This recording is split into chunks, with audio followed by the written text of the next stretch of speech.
نحمده ونصلي ونسلم على رسوله الكريم أما بعد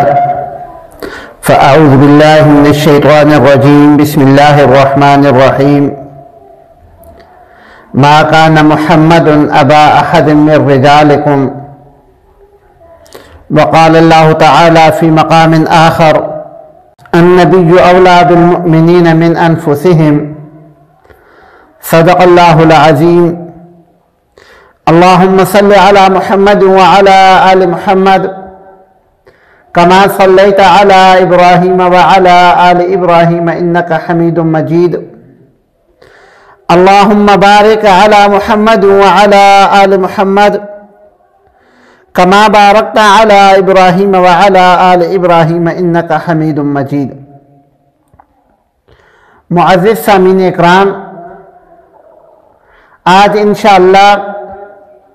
پاک پیغمبر صلی اللہ علیہ وآلہ وسلم کے اہل بیت کے متعلق بات ہوگی۔ اللہ رب العالمین نے جب قرآن مجید میں آیت مباہلہ نازل فرمائی تو پاک پیغمبر صلی اللہ علیہ وآلہ وسلم نے سیدنا حسنین کریمین رضی اللہ تعالی عنہما، سیدہ فاطمہ الزہرا رضی اللہ تعالی عنہا اور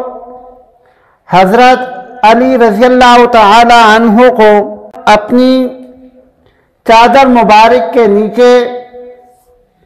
رکھ کر یہ ارشاد فرمایا کہ اے الہ العالمین، یہ میرے اہل بیت ہیں۔ حضرت فاطمہ الزہرا رضی اللہ تعالی عنہا پاک پیغمبر صلی اللہ علیہ وآلہ وسلم کی سب سے چھوٹی بیٹی تھی، اور حضرت فاطمہ الزہرا رضی اللہ تعالی عنہا کی پیدائش بعثت نبوی صلی اللہ علیہ وآلہ وسلم کے 5 سال قبل ہوئی، یعنی پاک پیغمبر صلی اللہ علیہ وآلہ وسلم نے 25 سال کی عمر میں سیدہ خدیجہ الکبریٰ رضی اللہ تعالی عنہا کے ساتھ نکاح فرمایا، شادی فرمائی، اور 40 سال کی عمر میں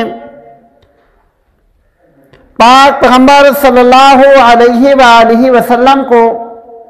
اللہ رب العالمین نے منصب نبوت سے نوازا۔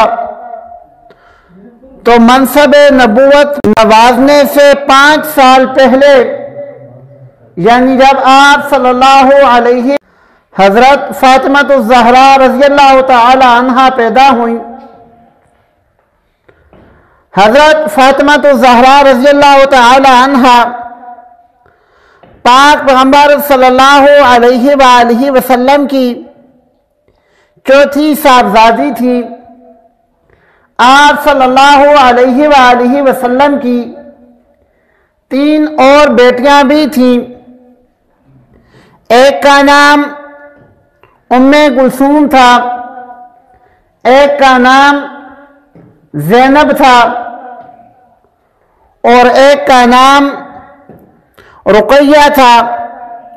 اور فاطمہ الزہرا رضی اللہ تعالی عنہا پاک پیغمبر صلی اللہ علیہ وآلہ وسلم کی چوتھی بیٹی تھی۔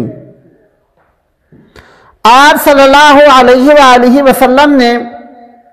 جب مدینہ منورہ کی طرف ہجرت فرمائی تو حضرت فاطمہ الزہرا رضی اللہ تعالی عنہا کو اپنے ساتھ لے کر نہیں گئے تھے۔ اسی طرح حضرت ابوبکر صدیق رضی اللہ تعالی عنہ بھی اپنی اہلیہ ام رومان رضی اللہ تعالی عنہا کو اپنے ساتھ لے کر نہیں گئے تھے۔ مدینہ منورہ میں جانے کے بعد آپ صلی اللہ علیہ وآلہ وسلم نے 2 صحابہ کرام زید بن حارث رضی اللہ تعالی عنہ اور ایک دوسرے صحابی کو 2 اونٹ اور 500 درہم یا دینار دے کر حضرت فاطمہ الزہراء رضی اللہ تعالی عنہ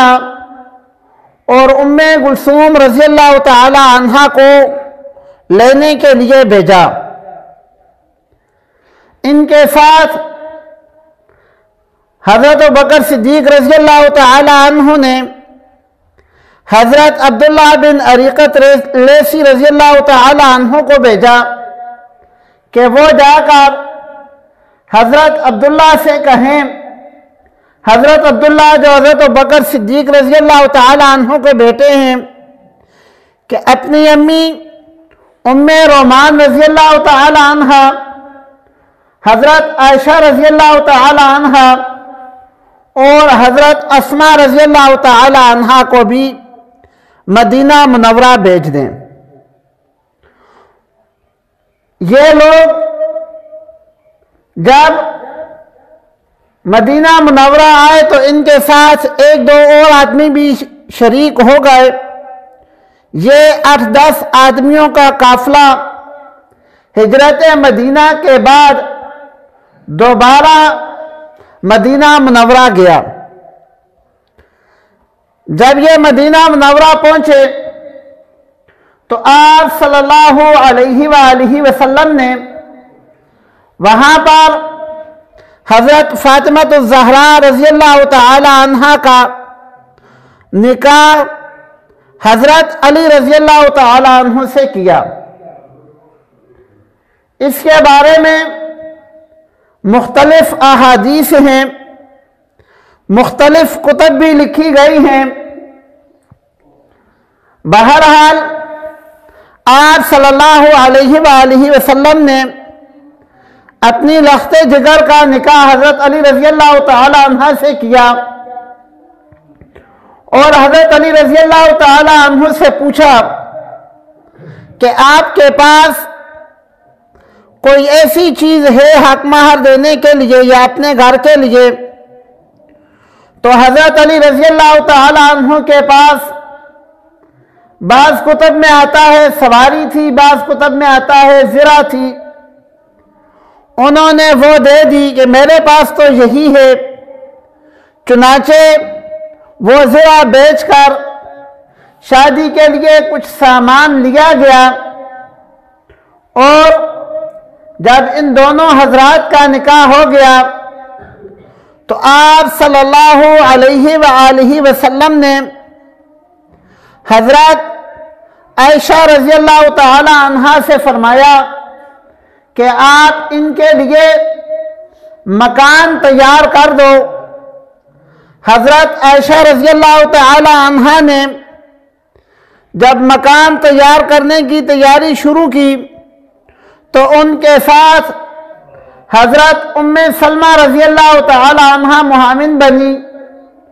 اور انہوں نے ایک کچا مکان بنایا جہاں پر ان دونوں کی رخصتی ہوئی۔ حضرت خدیجہ الکبریٰ رضی اللہ تعالی عنہا اپنی اس بیٹی کی شادی کی تقریب سے پہلے ہی فوت ہو چکی تھی۔ آپ صلی اللہ علیہ وآلہ وسلم نے حضرت فاطمہ الزہراء رضی اللہ تعالی عنہا کو جو جہیز کا سامان دیا، اس کے اندر ایک مشکیزہ، 2 گھڑے، ایک سرہانے کے نیچے رکھنے کے لیے تکیہ، اور اس طرح کی معمولی 1-2 چیزیں تھیں۔ حضرت فاطمہ الزہراء رضی اللہ تعالی عنہ کا جو مہر مقرر ہوا 400 مسکال چاندی مقرر کیا گیا۔ ان کی رخصتی ہو گئی۔ اللہ رب العالمین نے حضرت فاطمہ الزہراء رضی اللہ تعالی عنہا کو اولاد سے نوازا۔ سب سے پہلے حضرت فاطمہ الزہراء رضی اللہ تعالی عنہا کے ہاں جو بیٹا پیدا ہوا اس کا نام حسن رضی اللہ تعالی عنہ ہے۔ جب حضرت حسن رضی اللہ تعالی عنہ پیدا ہوئے، آپ صلی اللہ علیہ وآلہ وسلم تشریف لائے اور آ کر کہنے لگے کہ میرا بیٹا تو مجھے دکھاؤ کدھر ہے۔ اپنے نواسے کو اپنے ہاتھوں میں لیا اور حضرت علی رضی اللہ تعالی عنہ سے پوچھا کہ علی، میرے اس بیٹے کا نام کیا رکھا ہے؟ حضرت علی رضی اللہ تعالی عنہ کہنے لگے کہ اللہ کے رسول، میں نے اس کا نام حرب رکھا ہے۔ حرب کا معنی لڑائی یا جنگ کے ہوتے ہیں۔ آپ صلی اللہ علیہ وآلہ وسلم نے فرمایا کہ نہیں، میرے اس بیٹے کا نام حسن ہے۔ آپ صلی اللہ علیہ وآلہ وسلم نے ان کا نام تجویز فرمایا اور حضرت حسن رضی اللہ تعالی عنہ کی پیدائش 15 رمضان المبارک سن 3 ہجری ہے۔ اس کے بعد حضرت حسین رضی اللہ تعالی عنہ پیدا ہوئے۔ ان کی تاریخ پیدائش 4 شعبان 4 ہجری ہے یا 5 شعبان 4 ہجری ہے۔ حضرت حسین رضی اللہ تعالی عنہ بھی جب پیدا ہوئے، آپ صلی اللہ علیہ وآلہ وسلم تشریف لائے اور یہی بات دہرائی کہ علی، اس کا نام کیا رکھا ہے؟ حضرت علی رضی اللہ تعالی عنہ کہنے لگے، اے اللہ کے رسول، میں نے اپنے اس بیٹے کا نام حرب رکھا ہے۔ آپ صلی اللہ علیہ وآلہ وسلم نے فرمایا کہ نہیں، میرے اس بیٹے کا نام حسین ہے۔ روایات کے اندر ذکر ملتا ہے کہ اس کے علاوہ حضرت فاطمہ رضی اللہ تعالی عنہا کو اللہ رب العالمین نے ایک تیسرا بیٹا بھی عطا کیا تھا، جس کا نام پاک پیغمبر صلی اللہ علیہ وآلہ وسلم نے محسن رکھا تھا۔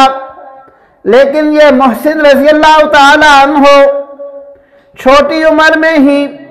اللہ رب العالمین کو پیارے ہو گئے تھے اور حضرت حسن اور حسین رضی اللہ تعالی عنہ کو اللہ رب العالمین نے برکت والی زندگی عطا فرمائی۔ حضرت فاطمہ الزہرا رضی اللہ تعالی عنہا کے ہاں 2 بیٹیاں بھی پیدا ہوئیں۔ حضرت فاطمہ رضی اللہ تعالی عنہا نے ان بیٹیوں کا نام اپنی بہنوں کے نام پر رکھا تھا۔ ایک کا نام ام کلثوم تھا اور ایک کا نام زینب تھا۔ ام کلثوم، ان کی شادی سیدنا عمر بن خطاب رضی اللہ تعالی عنہ سے ہوئی تھی اور زینب رضی اللہ تعالی عنہ کی شادی حضرت جعفر طیار رضی اللہ تعالی عنہ سے ہوئی تھی۔ حضرت فاطمہ رضی اللہ تعالی عنہ کے یہ 5 بچے تھے اور اللہ رب العالمین نے حضرت فاطمہ رضی اللہ تعالی عنہ کو بھی بہت ساری شانوں سے نوازا تھا اور پاک پیغمبر صلی اللہ علیہ وآلہ وسلم نے اپنی صاحبزادی کی اس طرح تربیت فرمائی تھی کہ جہاں پر بھی ضرورت ہوتی آپ صلی اللہ علیہ وآلہ وسلم ان کی اصلاح شادی کر دینے کے بعد بھی کیا کرتے تھے۔ چنانچہ کتب احادیث کے اندر ایک واقعہ لکھا ہوا ہے کہ ایک دفعہ پاک پیغمبر صلی اللہ علیہ وآلہ وسلم کے پاس کچھ غلام اور لونڈیاں کسی جنگ سے آئی تھی۔ حضرت علی رضی اللہ تعالی عنہ باوجود اتنے بڑے صحابی ہونے کے اپنے گھر میں کوئی ملازم، کوئی نوکر یا نوکرانی نہیں رکھی تھی۔ دو وجہ تھی۔ پہلی وجہ حضرت علی رضی اللہ تعالی عنہ مالی طور پر اتنے زیادہ مضبوط نہیں تھے، اور دوسری وجہ حضرت علی رضی اللہ تعالی عنہ نے شادی کے بعد یہ متعین کر دیا تھا اپنے لیے اور اپنی زوجہ حضرت فاطمہ رضی اللہ تعالی عنہ کے لیے کہ میں باہر کے سارے کام کروں گا، گھر کے دروازے سے باہر جتنے بھی کام ہوں گے وہ میرے ہیں، اور گھر کے دروازے سے اندر جو بھی کام ہوگا وہ حضرت فاطمہ الزہرا رضی اللہ تعالی عنہ کا ہوگا۔ یہاں پر یہ بات سمجھنے کی ہے کہ دو جہاں کے سردار کی بیٹی ہے، پھر بھی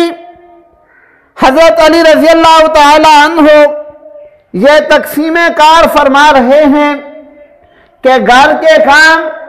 حضرت فاطمہ الزہرا رضی اللہ تعالی عنہ خود کریں گی۔ تو ایک دفعہ حضرت علی رضی اللہ تعالی عنہ نے ان کو بھیجا کہ جاؤ پاک پیغمبر صلی اللہ علیہ وآلہ وسلم کے پاس کچھ غلام اور لونڈیاں آئی ہوئی ہیں، آپ بھی ان میں سے لے لو۔ آپ صلی اللہ علیہ وآلہ وسلم سے کوئی غلام لے آؤ، کوئی لونڈی لے آؤ۔ جب یہ وہاں پہنچی تو وہاں شرم کے مارے کوئی بات نہ کر سکی، واپس آ گئیں۔ دوسرے دن آپ صلی اللہ علیہ وآلہ وسلم خود تشریف لائے اور آ کر عرض کرنے لگے کہ میری بیٹی کل آپ گئی تھی، کوئی بات نہیں کی، ویسے ہی واپس آ گئی۔ حضرت علی رضی اللہ تعالی عنہ فرمانے لگے کہ اللہ کے رسول گھر کا سارا کام فاطمہ رضی اللہ تعالی عنہ اکیلے کرتی ہیں، چکی پیستی ہیں، صفائی وغیرہ کرتی ہیں، کھانا بناتی ہیں۔ ان کی سہولت کے لیے میں نے سوچا کہ آپ جا کر کوئی خادم یا غلام لے آؤ۔ آپ صلی اللہ علیہ وآلہ وسلم نے فرمایا فاطمہ میری بیٹی، میں آپ کو کچھ کلمات سکھا دیتا ہوں، رات کو جب سونے لگو تو 33 بار سبحان اللہ، 33 بار الحمدللہ اور 34 بار اللہ اکبر کہہ دیا کرو، یہ تسبیح پڑھ لیا کرو، یہ تمہارے لیے غلام سے بہتر ہے۔ دو جہان کے سردار کی بیٹی ہے، اور خود پاک پیغمبر صلی اللہ علیہ وآلہ وسلم نے فرمایا کہ حضرت فاطمہ رضی اللہ تعالی عنہ جنت کی عورتوں کی سردار ہیں، لیکن گھر کے کام کاج کے لیے اللہ کے نبی فرما رہے ہیں کہ یہ اپنا کام خود کرو، خادم یا غلام کو اس میں نہ لاؤ۔ اور آج ہمارے معاشرے کے اندر یہ رواج پھیلتا جا رہا ہے کہ جس کو اللہ رب العالمین وسعت دیتے ہیں کوئی نہ کوئی خادم یا ملازم رکھ لیتے ہیں۔ رکھنے میں حرج نہیں ہے، گناہ نہیں ہے، لیکن اللہ رب العالمین کے پیغمبر نے اپنی بیٹی کی مثال سامنے کر کے بتایا ہے کہ اتنی آسانی کی زندگی اور اپنے لیے اپنے بچوں کے لیے اتنی سہولیات مہیا کرنا، یہ پاک پیغمبر صلی اللہ علیہ وآلہ وسلم نے اپنے عمل سے اس کی نفی کی ہے، اور اپنے عمل سے اپنی اولاد کو اس کی ذمہ داریاں سنبھالنے کی تلقین کی ہے۔ آج ہمارے جو بھی بچے ہیں یا بچیاں ہیں، ہم سب کی آنکھ کا تارا ہیں، لیکن اللہ کے پیغمبر صلی اللہ علیہ وآلہ وسلم نے اپنی اولاد کی تربیت فرما کر ہمیں بتایا ہے کہ اپنی آنکھ کا تارا تو ٹھیک ہے، لیکن جب تربیت کی باری آئے تو دو جہاں کے سردار کی بیٹی کو بھی اپنا والد کوئی خادم یا غلام عطا نہیں کر رہا۔ یہ تربیت ہے کہ اپنا کام خود کرو، اگرچہ بعض احادیث کے اندر آتا ہے کہ بعد میں کسی دوسرے موقع پر پاک پیغمبر صلی اللہ علیہ وآلہ وسلم نے اپنی بیٹی فاطمہ الزہرا رضی اللہ تعالی عنہا کو ایک خادم دیا بھی تھا، لیکن اس موقع پر اپنی امت کی رہنمائی فرمائی۔ حضرت فاطمہ الزہرا رضی اللہ تعالی عنہا 28 یا 29 سال کی عمر میں آپ صلی اللہ علیہ وآلہ وسلم کی وفات کے 6 مہینے بعد فوت ہو گئیں، اور آپ صلی اللہ علیہ وآلہ وسلم کی اولاد میں سے سب سے آخر میں فوت ہونے والی یہی فاطمہ الزہرا رضی اللہ تعالی عنہا ہے۔ آپ کا جب جنازہ لایا گیا تو حضرت ابوبکر صدیق رضی اللہ تعالی عنہ نے حضرت علی رضی اللہ تعالی عنہ سے کہا کہ آپ جنازہ پڑھا دیں۔ حضرت علی رضی اللہ تعالی عنہ فرمانے لگے کہ خلیفۃ المسلمین اس وقت خلیفہ آپ ہیں تو یہ آپ کا حق بنتا ہے آپ جنازہ پڑھائیں۔ چنانچہ صحیح روایات کے مطابق حضرت فاطمہ الزہرا رضی اللہ تعالی عنہ کا جنازہ حضرت ابوبکر صدیق رضی اللہ تعالی عنہ نے پڑھایا۔ اللہ رب العالمین سے دعا ہے کہ اللہ رب العالمین ان ہستیوں کے مطابق ہمیں بھی آپ صلی اللہ علیہ وآلہ وسلم کی کامل اتباع نصیب فرمائے۔